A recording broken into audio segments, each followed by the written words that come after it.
Okay, so this question came up, from someone who was seeking more evidence, more relationship evidence for their case.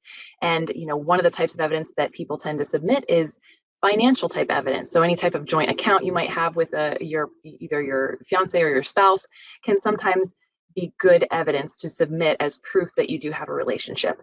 So if you have a foreign fiance, who, are you able to add them? And you being the U.S. petitioner, is it possible to add that person to your credit card account and authorize them as a user and then use that as evidence? So that's a great question.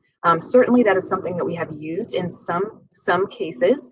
But the main thing you want to start with when you're asking yourself whether this is a good idea in your case is, first of all, when you're getting relationship evidence together, it's super important that you never get evidence or create evidence just for the sake of creating evidence. I know that in your mind, you're thinking, okay, how do I prove this? And I have to do these things that supposedly show that we have this relationship.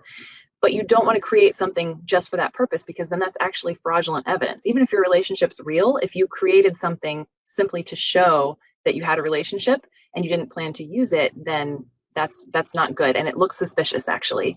So the question I would have for anyone considering adding a foreign fiance to an account or to a credit card or something like that is, what's your purpose for doing that? And it's fine to have dual purposes for doing that. Is it because your foreign fiance maybe lives in a country where they don't make as much money and they are going to be need to have the card information so that they can purchase their plane ticket and make their travel arrangements once the visa comes through? Or maybe you cover certain living expenses of theirs, and that's a more convenient way for you to do it. Maybe they're already, maybe you're traveling somewhere and you want to cover those expenses. There's some reason that you specifically want to do it. So if that's the case, then certainly that could make sense for you to have them as an authorized user or have their own card. And so you would just need to contact your individual, like obviously the person running your credit card account, to see whether and how that can happen. If the person doesn't have a social security number yet, what are the steps for that? For some companies it's definitely possible, for some it might not be possible. You would just look into the details.